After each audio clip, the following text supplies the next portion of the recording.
کچھ ایسے کلمات پتہ لگ جائیں جو دعا کریں تو ایک تقویت ملے. استغفار جو ہے نا صحیح بہت بڑی چیز ہے.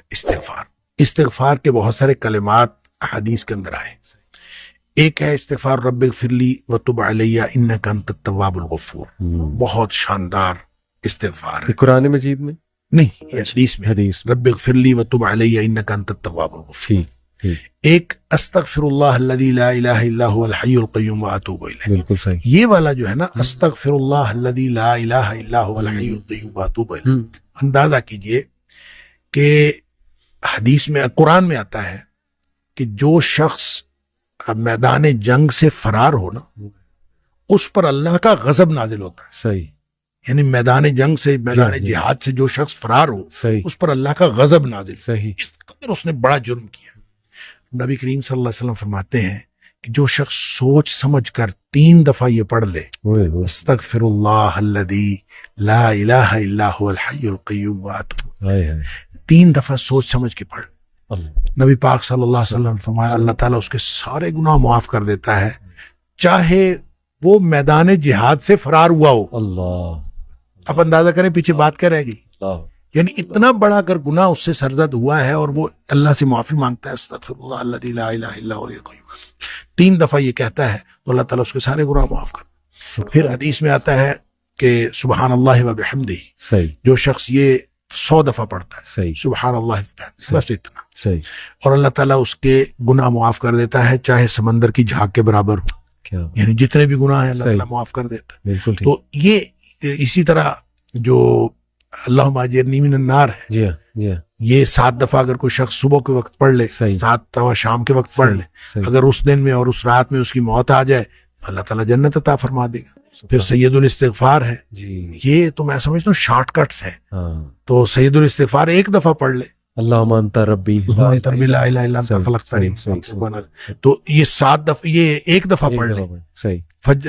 دن کے کسی ایک حصے میں پڑھ لے، اس دن فوت ہو گیا تو انشاءاللہ جنت میں چلا جائے گا. سبحان. رات کے کسی ایک حصے میں 1 دفعہ پڑھ لے سبحان. تو اس رات فوت ہو گیا تو جنت میں چلا جائے گا. تو گویا صبح و شام کے یہ اذکار میں یہ تو شارٹ کٹس ہیں صحیح. کہ اگر انسان یہ پڑھ لے صحیح. تو انشاءاللہ وہ جنت میں جائے گا. باقی جو انسان کو یہ خیالات آتے ہیں نا، سائیکولوجیکلی انسان کو ریگریٹ ختم نہیں ہوتا، جی یا گلٹ ختم نہیں ہوتا، جی یا آپ کہہ لیجئے کہ اس کے وسوسے ختم نہیں ہوتے، ایسے تو اس کے لیے ایک علاج نبی کریم صلی اللہ علیہ وسلم نے بتایا، وہ ہے لا حول ولا قوت الا باللہ.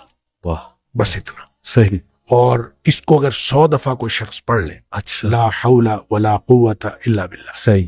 صحیح. لیکن پڑھنا کیسے ہے؟ پڑھنا اس طرح نہیں ہے کہ آپ بس پڑھتے جائیں. یہ ہے کیا لا حول ولا قوت الا باللہ؟ اصل میں کیا ہے؟ صحیح.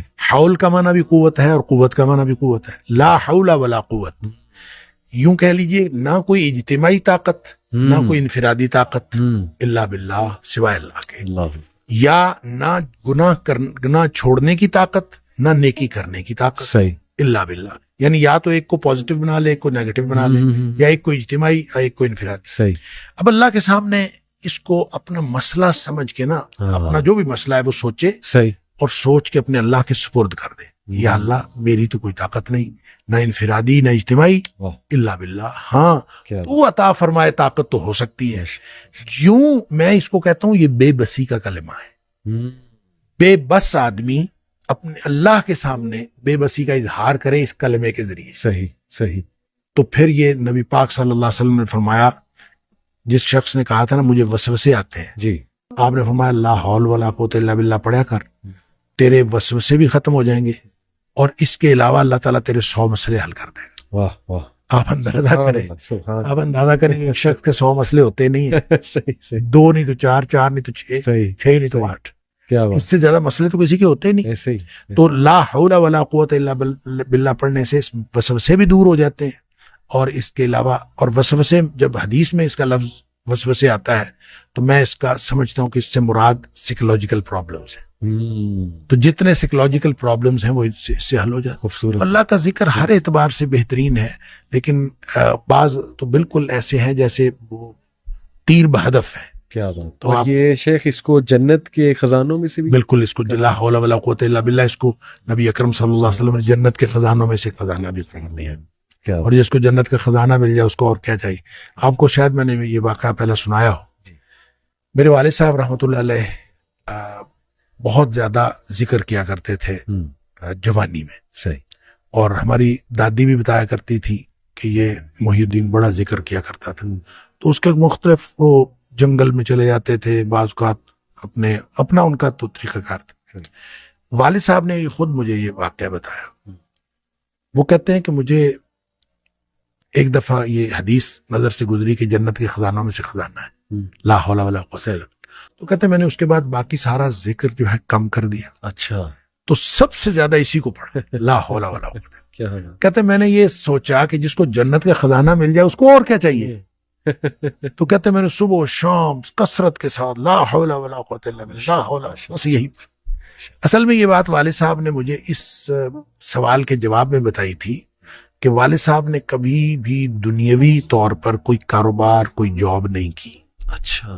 نہ کوئی کاروبار کیا، صحیح، نہ کوئی جاب کی. صحیح صحیح. 16 بہن بھائی ہم تھے جن کو پالا ہے انہوں نے. تو میں نے ایک دفعہ ان سے پوچھا تھا کہ ابا جی آپ کو کبھی زندگی میں کاروبار کرنے کا خیال نہیں آیا؟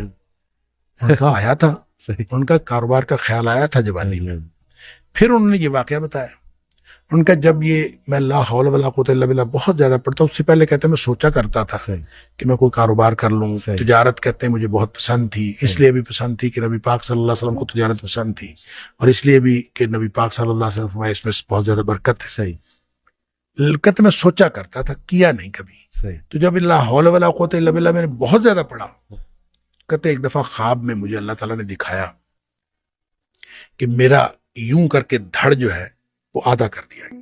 اچھا. آدھا کر کے مجھ سے الگ کر دیا گیا.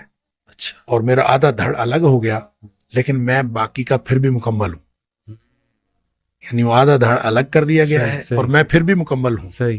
اور مجھے خواب میں ہی بتایا گیا، یہ سمجھایا گیا کہ تیری دنیا ہم نے تجھ سے الگ کر دی ہے. جنت مانگتے تھے نا اللہ، تو ہم نے تجھ سے تمہاری دنیا الگ کر دی ہے. تو والد صاحب یہ فرمایا کرتے تھے کہ اس کے بعد مجھے زندگی میں کاروبار کرنے کا خیال بھی نہیں آیا. اس سے پہلے خیال آتا تھا، کیا تو پہلے بھی نہیں تھا، اس سے پہلے خیال آتا تھا، اس کے بعد کبھی کاروبار کرنے کا خیال